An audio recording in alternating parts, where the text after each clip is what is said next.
How did the United States go from in 1863 emancipating black people from slavery to the period of 1865 to 1877 having three black senators, 22 black House of Representatives, one governor, and 5 lieutenant governors? How did the U.S. go from that? How did that happen? Oh my gosh, that's like one of the biggest questions of U.S. history. Yeah. Well,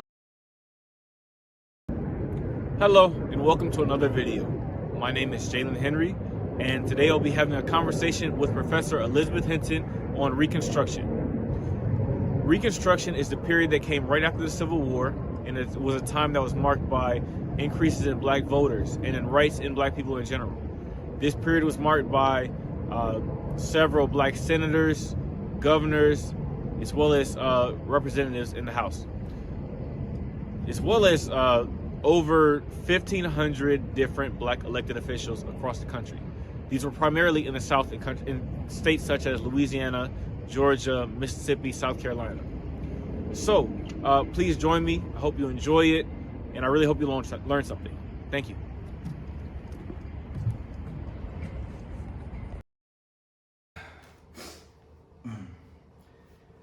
Hello everyone, and welcome to another video. My name is Jalen Henry. I'm a recent graduate of Yale University, and I am here to talk about Black history, culture, and today we're going to be focused on Reconstruction. Today I would like to introduce one of my wonderful former professors, Elizabeth Hinton. She is a graduate of NYU and a PhD from Columbia and in history, and is now a professor at Yale University in African American Studies and any other cross sections. and history and law. In history and law, Mhm. yes. So just to open up a little bit, today I really want to talk about. So first of all, your history and law. What kind of got you into that path, and how did you get there?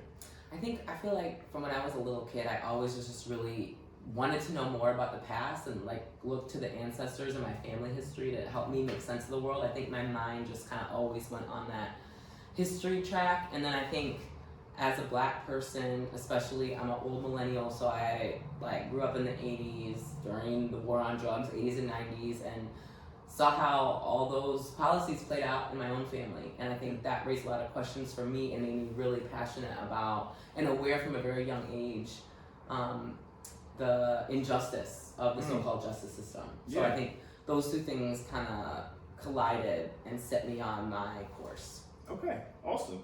And what kind of got you here to Yale University? What made you choose this department?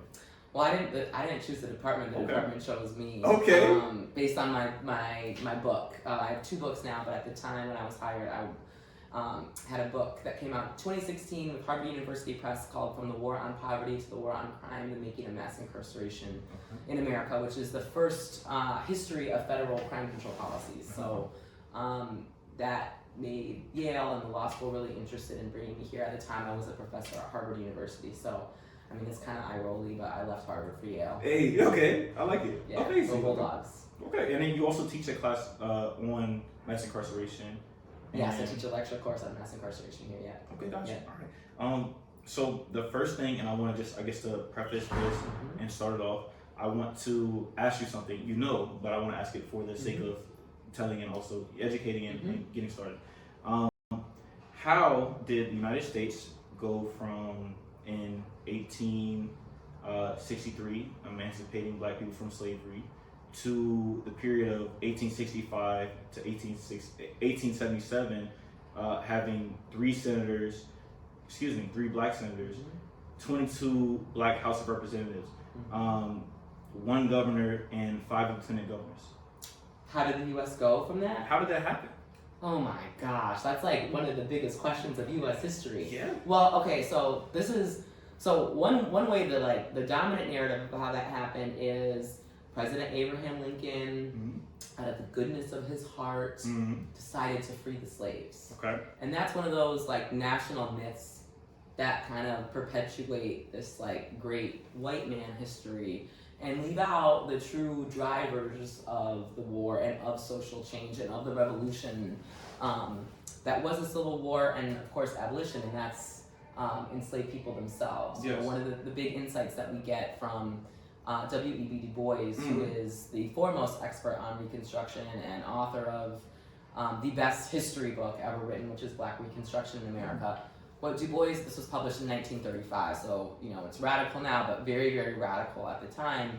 Du Bois really shows us how basically enslaved people forced abolition, because as soon, Lincoln and the Republican Party, their thing was not abolishing slavery. They were like, slavery is fine. We just don't want slavery to expand west as the U.S. is expanding, because if slavery expands, that's going to hurt opportunities for white male laborers. Yes. So that was their issue. They didn't want it to expand. So that's why the war started, essentially. Then as soon as those Union armies got to plantations, I mean, one of the things that Du Bois shows too, and we know, right, of course, our ancestors, enslaved people, were never cool with the situation. We were always resisting in really small ways. Yes, there were some big revolts and important revolts, like in Haiti, right? But in Nat Turner's Rebellion, Gabriel Prosper's, there are others. People, poisoned, people ran away. That's a form of resistance. But of course, the way that was done most was just not working. I mean, as Du Bois says, enslaved people could be made to work, but they couldn't be made to work well. So they were always doing the very minimum amount of work that needed to be done to avoid, punitive repercussions from their owners or overseers. And we're waiting for an opportunity to take control of the plantation. As soon as the Union Army arrived, enslaved people on plantations, enslaved people, knew, well, the enemy of my enemy is my ally. Yes. So when those Union armies start showing up, enslaved people started leaving with the Union Army. Once you have, that labor force gone, then the southern states were in this conundrum. Either then they have to arm, right? If that labor force is going to the Union Army, then they have to either bring enslaved people and formerly enslaved people into the Confederate Army, which would then mean that slavery is over. So then either way, slavery is abolished, and that was an issue that was forced by enslaved people. They forced the Union Army to basically first, adopt them as part of laborers on Union Army camps known as contraband, or then eventually arm them as soldiers for the Union Army. And once you do that, the war was over. So it really, one of the more provocative ways that we could think about the Civil War then, is as the biggest slave revolt in the history of the U.S. Yeah, okay. I want to back you up a little bit, just so we're touching on some of these things in, I guess, more manageable terms. No, you did an amazing job. Just thank you. I get into historian mode. Yeah. I appreciate it. I think so. One of the things, and I first want to preface this by saying you wrote a very well done review of W.B. Du Bois. W.E.B. Du Bois. Black Reconstruction, the book for the American Historical Association. And in that review, you did a couple things. One, you highlighted some of the things that were done in the book, some of the points that he made, as well as criticizing the way that the American Historical Association really dropped the ball on, or I don't even think dropped the ball, but really tried to bury this text and its impact that it had. So I want to first ask you about, I want to say this concept of general strike first, and also I want to then get into some of the revolutionary changes that took place in Reconstruction. Yes. Okay. So the general strike is what I just described. He says Du Bois says we have to rethink the Civil War as something where that's really that was a working person's war, and that was made possible because when Union armies arrived on plantations, the people of African descent, the enslaved people on those plantations, stopped work. They decided to strike. So Du Bois estimates that about this was about 250,000 people, and then another 250,000 people enlisted in the Union Army as soldiers. So you have about 500,000 black people out of 4 million in total who were enslaved, participating in this strike, this revolt, this refusal to continue to work, support the system, without being compensated, yes, or without being able to build wealth, accumulate wealth and capital for one's family. So that's the concept of the general strike. And he shows how, this same group of people, these black workers and their allies, some radical Republicans in Congress like Charles Sumner and Thaddeus Stevens, and white working people, both poor white Southerners. And just a quick, political parties have switched several times within United States history. We're not talking about the same Republican Party now as we are then. Yeah, they kind of flip-flopped, right? The Republican Party was the party of emancipation at that time, and Democrats, the Confederacy, were all Democrats. And so black people joined the Republican Party, and the black elected officials, that was like one of the revolutions of Reconstruction, is that you have just this huge, unprecedented outpouring of black elected officials at all levels of government. I mean, Jalen, you mentioned a couple senators, but really at the state level, you have all of these formerly enslaved people, some free black people from the north who came to the south, but mostly formerly enslaved people who now have this political power to shape society, and they did. And these are in states like Mississippi, Louisiana, South Carolina. I guess to give a figure to this number, this is about 1,500, a little bit more than that, elected officials total. Wow. So this is from the I didn't even know that. federal level to the state level to the local levels. I didn't know it was that was the figure. Okay, so 1,500, right? And that was one the black elected officials, one major revolution of Reconstruction. The other is that those black elected officials, and DuBois helps to show that. At the time that DuBois was writing in 1935, and really from the period of Reconstruction, the end of Reconstruction in 1877 through up until the 60s, up until the Civil Rights Movement, or maybe even the 80s. Let's say the 80s, so almost a century. Yeah, I want to say the 80s when Eric Foner's masterful book Reconstruction was published. Up until that point, Reconstruction was considered like the biggest failure in U.S. history. Yeah. In part because of because there were so many black elected officials, and as we know, the impetus is always to delegitimize and discredit black people in power. Whether that's the president, the first black woman president of Harvard University, or the first black people elected to the state senate of Mississippi. Yeah. And so they say, this was a total disaster. Du Bois says, actually, say what you want about the shortcomings of Reconstruction, and there are many, mostly due to, the kind of continued investment into white supremacy and the white mob violence that brought Reconstruction to an end. But Du Bois says that these Reconstruction governments run by black people and their allies implemented a whole new public school system in the South. Yeah. That made that sought to educate not only newly freed people and young newly freed children, but also poor white people. Yeah. And that the kind of foundation of the public school system in the southern states that did not exist before the Civil War was made possible through Reconstruction, and that is a huge accomplishment. I think the other thing, the agency that administered that public school system was the Freedmen's Bureau. I'm gonna ask you about that specifically. Okay. Let me slow you down. Yeah. So I really like where you were talking about how there was this huge period of history where Reconstruction was seen as a pure negative thing. Okay, I want to ask you about. So I think from maybe 1877 or 1870, 1880 something to about, let's say, the time when Birth of a Nation came out and beyond, right? 1903? I think Birth of a Nation came out in 1935. No, it's early. It's way earlier. Oh, please excuse me. Yeah. I think so. 1935 is Black Reconstruction. Okay. Yeah. Gone with the Wind came out. Gone with the Wind, which is like basically Birth of a Nation argument. The book came out, I think, in 35 too, or 34. Yeah. It came out around then. So let me ask you this. How was this revisionary view of Reconstruction created? I talk about Birth of a Nation. Birth of a Nation is a movie that I believe was debuted in the White House. Didn't debut there, but it was shown to... Thank you. Yep. Was shown in the White House. He liked it. Yeah. This was a movie that depicted black senators basically eating chicken in Congress buildings, trying to basically destroy the character, the legacy, and the progress of these people during these times.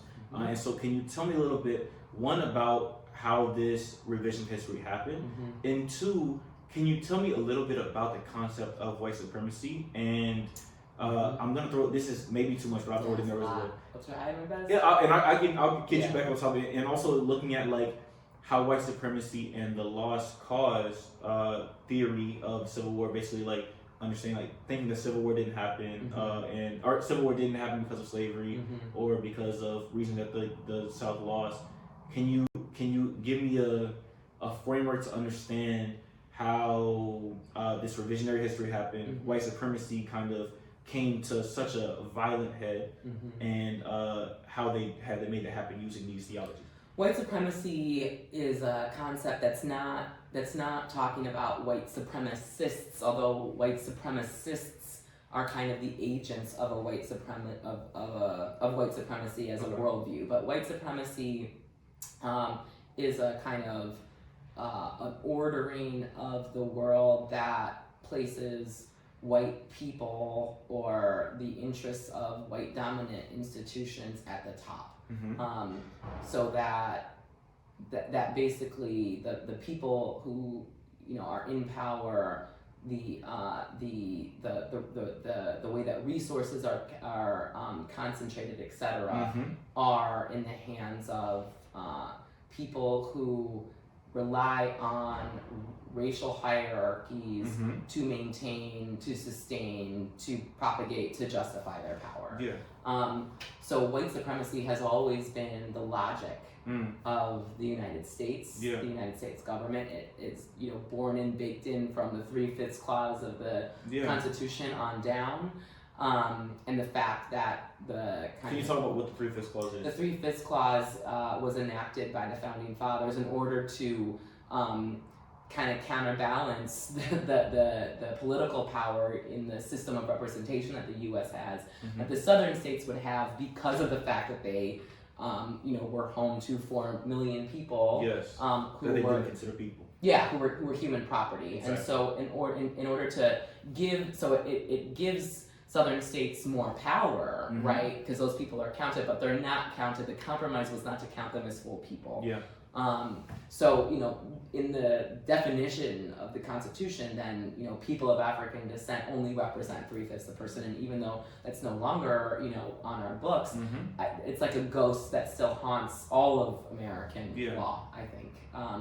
So these notions are at the very kind of founding of this nation, and in many ways, U.S. history has been, an ongoing struggle to overcome white supremacy. The way that DuBois talks about this is in Black Reconstruction. He presents U.S. history as a theory of abolition democracy, when white supremacy will be abolished and we can establish a more equitable and just society. But these were the logics that, for a moment, as DuBois shows us, formerly enslaved people and their allies did bring about abolition democracy, did bring about a multiracial, approach to governance that, sought to foster greater political and economic enfranchisement. I mean, represented everyone in the system rather than just white men. Yes, and conceived of citizenship not only as voting rights, but that everybody, deserves to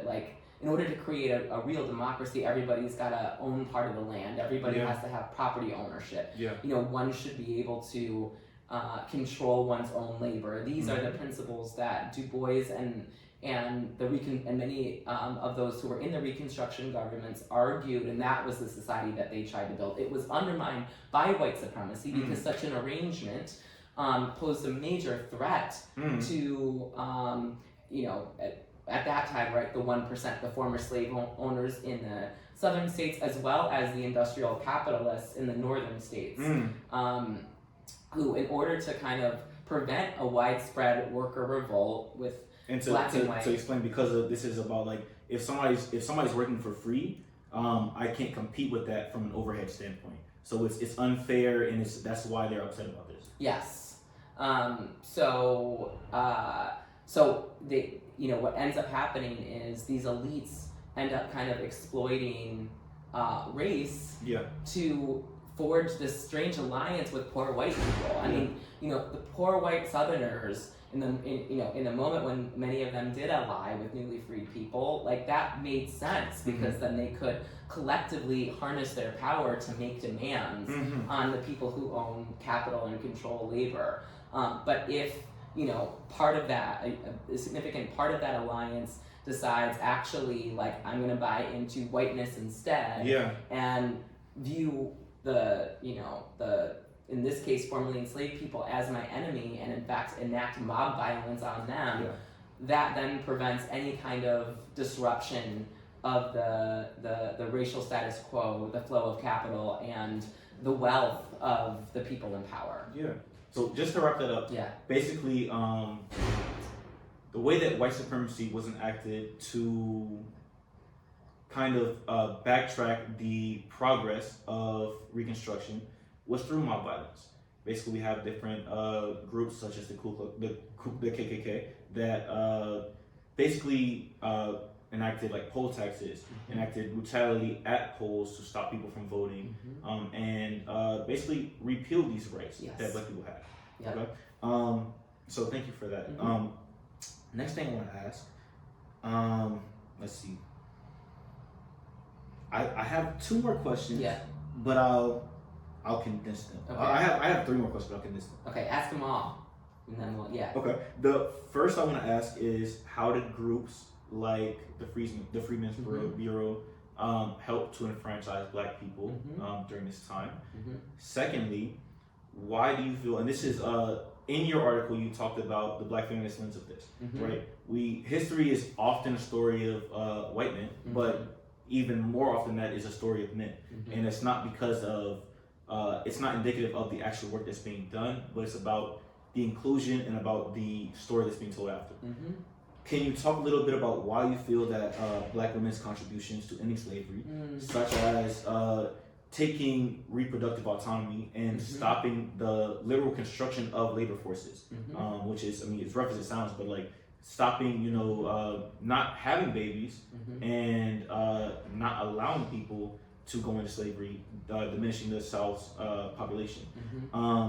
So why do you think that they didn't end up in more of these leadership positions? We talked about 1,500 senators, or 1,500 elected officials. What about the United States led to that type of? Well, I'll just take that question first, because that's like I mean, at the time, of course, women didn't have the right to vote, and this was actually like a big controversy between, many people in the suffrage movement were really sympathetic to abolition. That was an alliance between the abolitionists and the suffragists, and I think many of the suffragists were very upset that about the 15th Amendment and the fact that Black men got a right to vote before women did, and so this created a big rift, right? And we see this playing out in the 2016 election. 2008 election between Barack Obama and Hillary Clinton. Is it going to be a Black man or a woman? Historically, it's been a Black man before a woman. So I think women did not have the right to vote at that time, and that's reflective of the patriarchal society, the racist and patriarchal society that we live in. And can you just quickly define patriarchy? It's kind of like white supremacy in the sense that a patriarchy is a society that's organized by and around people who are identified as men and their wants and needs. That places them on top, and that by the design of every aspect of the system, from work to family arrangements, put men in a position of power where they have more ability to exploit women. So it makes, a patriarchal society makes women particularly vulnerable to exploitation both in the workplace and in the household. So it's a patriarchal society. DuBois, of course, as a man in this patriarchal society, had a lot of blind spots, and we have blind spots as historians. We have blind spots as a society in terms of women's labor, but particularly Black women's labor. In his theory of the general strike, DuBois completely leaves out Black women's, kind of key role in terms of thinking about seizing the means of production. Black women are during slavery were responsible for the very reproduction of the labor force, as you said. So DuBois focuses entirely on agricultural labor without looking at the ways in which, like you said, by refusing to have babies, by trying to resist the sexual violence that many Black women were subject to, you know, on a daily basis. That doesn't figure into the story. You know, so that's, yeah, so part of that is, you know, it tracks the way that Black women have been marginalized in history and in historiography. And yeah. In terms of the Freedmen's Bureau, I'll just say, you know, like one of the kind of shining examples of what the federal, you know, a federal intervention and what the federal government can do when it wants to invest and promote social programs. So the Freedmen's Bureau was the first, you know, federal agency that was really committed to addressing the problems of racial discrimination and inequality in the southern states. We don't see anything even like it until about 100 years later in some of the programs in the War on Poverty. But the Freedmen's Bureau was really responsible for helping to educate teachers, for helping to build schoolhouses, for investing in that like massive Southern public school structure. It helped fund banks for newly freed people to invest their money in. It helped to support newly freed people, and perhaps most importantly, it functioned to protect newly freed people from mob violence with armed federal troops and things like that. So, you know, when when the federal government ultimately decided to withdraw those troops from the South, that's when Reconstruction imploded, as well as the Freedmen's Bureau. Yeah. Okay. Last question. This has to be the last one. Last one I have. I'll try to answer it quickly too. At the end of your review of Black Reconstruction, you talked about a possibility of I think you said it was a third Reconstruction, right? In order to bring new possibilities to our current world. Yep. What do you mean by that, and what does it look like for you? Third Reconstruction means an end to the things that we've been talking about in this conversation, you know, like a true end to white supremacy, racism, patriarchy. It is the realization of abolition democracy.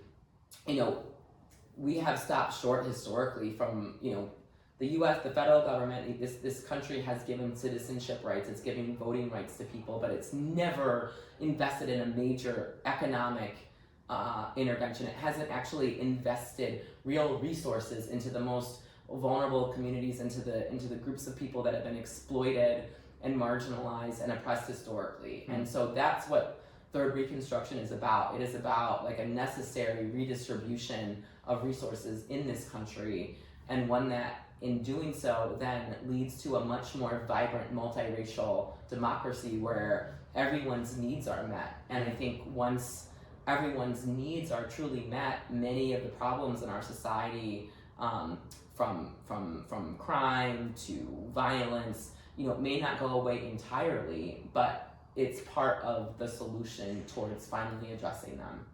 Thank you so much for Thank you, talking to me about this. Always a pleasure. All right.